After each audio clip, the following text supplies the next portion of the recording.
students who were in Getty when I was a little guy like that. And the choirs with all of these wonderful people who were stars in my life. And so as I looked over the balcony going, I'm going to do this someday, you know, there I'm feeling homesick for St. Charles in a yearning, lovely kind of way. I ended up penning this in 1984. So we put it together. It's the first time it's ever been performed, and Barbara's going to read it.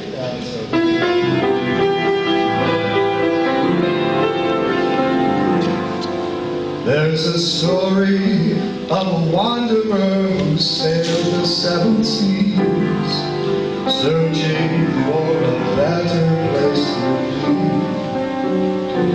Many places he had been before he yearned to settle down. Then a vision is what he began to see. He told me of a river in a land called Illinois, the place where he had built his dreams when he was just a boy. He said, time stands still for no man, and if I should settle down, it would be along that river in that special little town. And then there's this part that says, for in St. Charles I found my dreams. The grass grows greener, or so it seems. I love to stroll by the riverside, ride through the countryside, smile at the people I meet, to feel that sense of community, friendship and unity, neighbors on every street, a million moments of living here, sharing and giving here, friendships that money can't buy, the seasons changing the scenery, summer's lush greenery, sunsets that color the sky. Here in St. Charles, it's home to me. If the path I'm on should lead me to a course far from my home, and the years have come and gone since I've been here, there will always be the warmest place within this heart of mine, for the lifetimes and the faces also fair. They say moments turn to memories and the hours turn into days. We all move in the same direction, traveling different ways. This world will keep revolving and the sun will always shine. Some people never find a home. In this place I found mine. Here in St. Charles I found my dreams. The grass grows greener, or so it seems. I love to stroll by the riverside, ride through the countryside, smile at the people I meet, to feel that sense of community, friendship and unity, neighbors on every street, a million moments of living here, sharing and giving here, friendships that money can't buy, the seasons changing the scenery, summer's lush greenery, sunsets that color the sky. Here in St. Charles, it's home for me.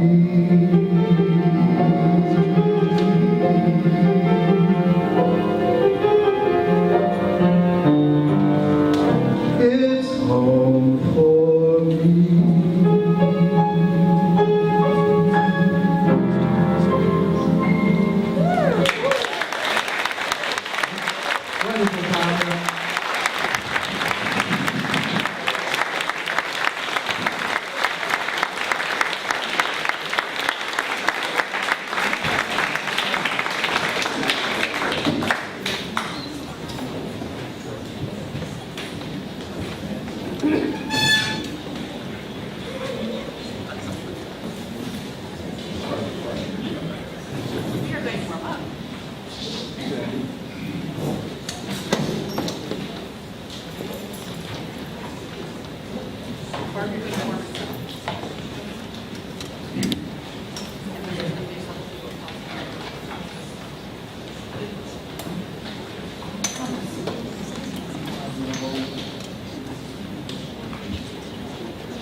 warm-ups, because we were taught to warm up.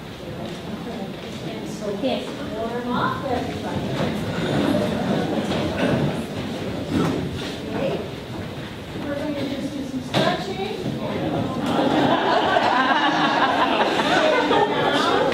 The audience can do it too. You know, roll the shoulders. And squeeze, and then do it again. 3, 4, squeeze, and then 1, 2, squeeze, and again, 1.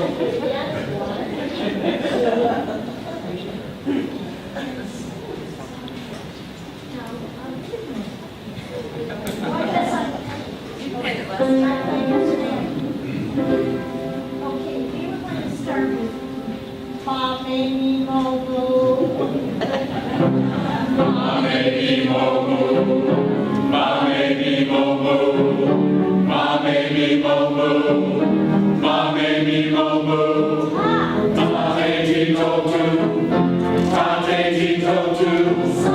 Sa say six so soon. Sa made me go do. Sa made me go do. Sa made me go do. Sa made me go do.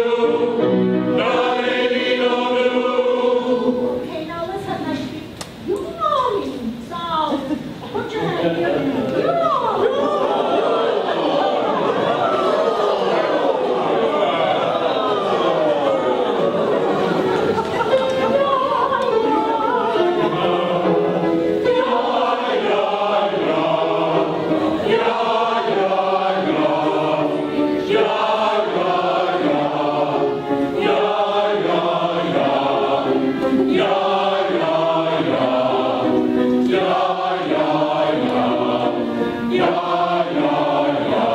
Now let's see how high we can go.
I'm Greg Schmidt from the class of '63. This event is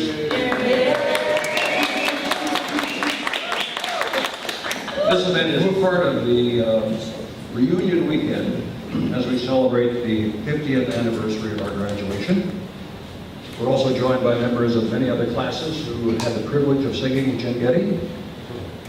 This concert is in honor of Jim, and we're delighted that he's here, along with Joanne and his son and daughter-in-law. What can I say? There's so much to say. I'll try to capsulize this. Basically, it's this. Jim taught me to sing and gave me the chance to perform, and that for me was a lifelong gift. And I'm still doing it, and I'm still grateful. So, Jim, I thank you, and I hope that you will hear the songs we sing as the thanks of all of us who have had the privilege of growing up in music under your great tutelage. Now to continue the thank you theme, first of all, Nancy, stand up. Nancy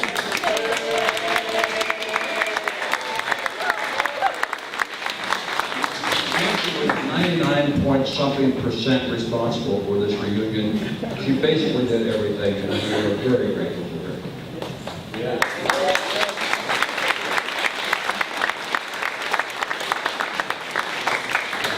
And then thanks for some special musicians, Roberta Stanford, who is going to accompany, Jeanette Hackett-Kirkham, who will conduct, and Barbara Masters, who will do both.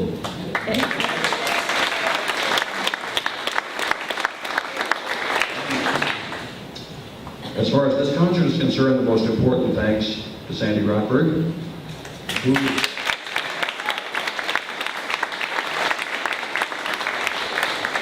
literally did it all. She selected, organized, printed, and distributed the music. She recruited the singers. She did the program. She did this display back there. Probably many things that I don't even know that she did, but she brought this together. And the final thank you to Sandy, who I asked her to come up and say a couple of words on her own. She wrote the new lyrics to the old standard, Thanks for the Memory, with which we are going to start our program. Sandy?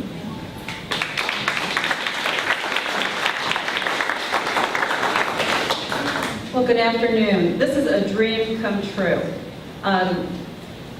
Class of 65, yay!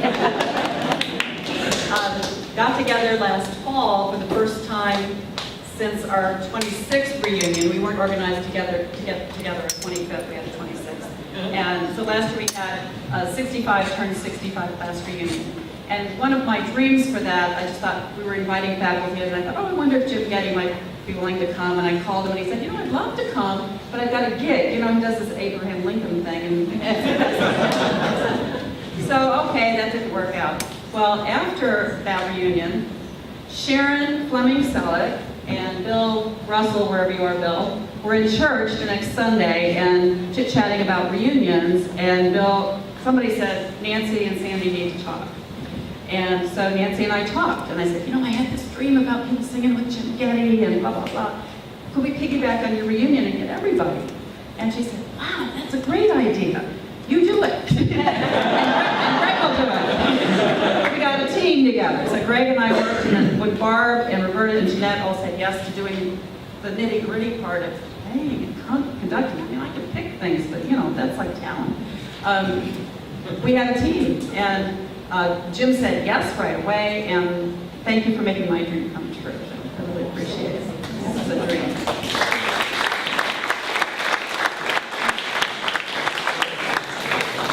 So, as a way to kick off our program, many people have been expressing their thanks, but one member of the class of 63 who really wanted to be here but couldn't be here wrote a special tribute to Jim, and one of his best friends in the world, Rick Bell, has agreed to tell us about that tribute and read it. And he just got, well, he's heard it once on the radio, but he's doing this cold.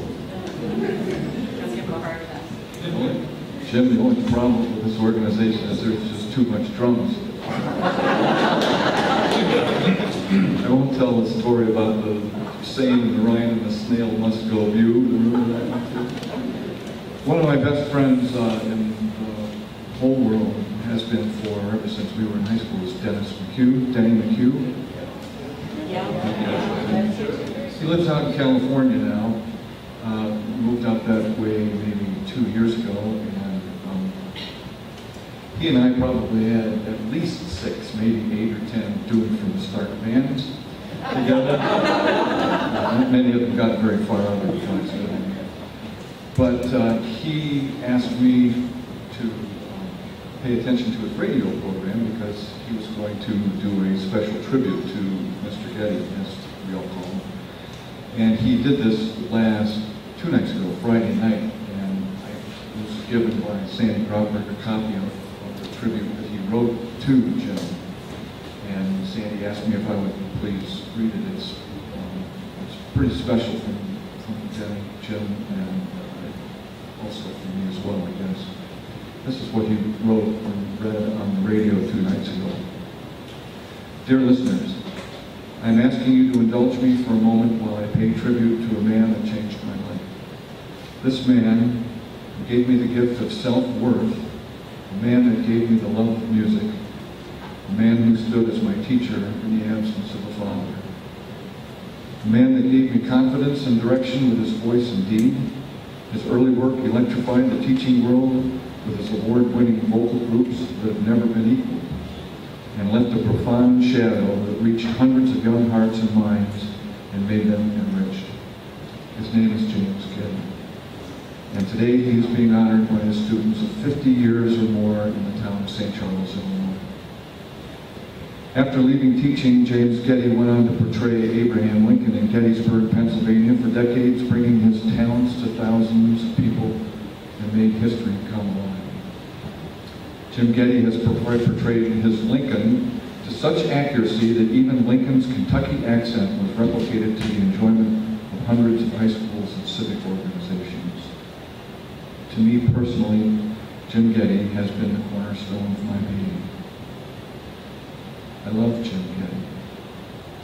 So to you, as we used to call him, Mr. Getty, God bless you, and know that you've made a difference in this world.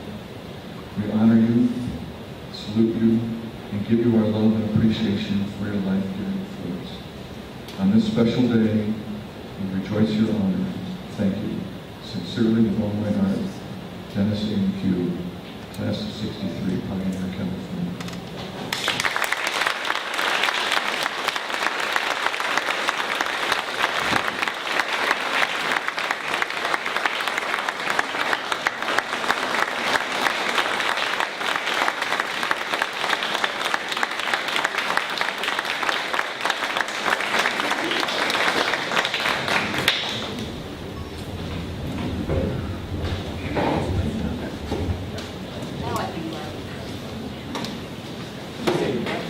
The words to thank the memory are in your program, so in case people don't enunciate perfectly.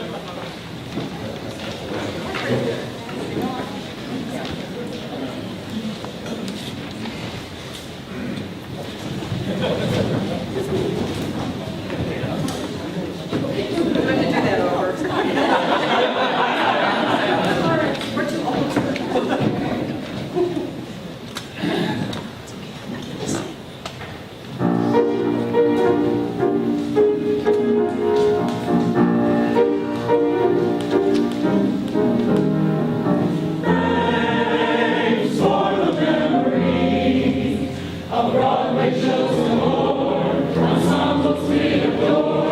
Rehearsals in the basement and you took it up to soar. How lovely it was.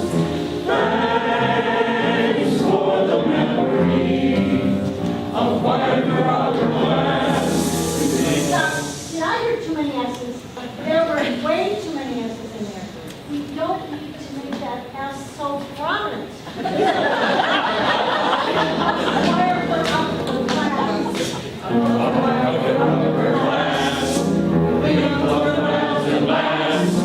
Groups of 4 or 6 or 8 get an early morning mass. How lovely it was. So many teams to befriended. So many lessons and songs. Mr. G, our love never ended. And Joe and Sue, we sure love you. And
just wanted to say that one of the first things that Jim asked me to participate in was the Madrigal group. Should point out that Class of '63 and Jim started high school at the same time, 1959. So we were with him for his first 4 formative years. And again, he said, come join a Madrigal group. And I soon found out that a cappella singing in a small choral group is the ideal way to learn to be a good choral singer. And so we're going to share with you 2 classic madrigals right now.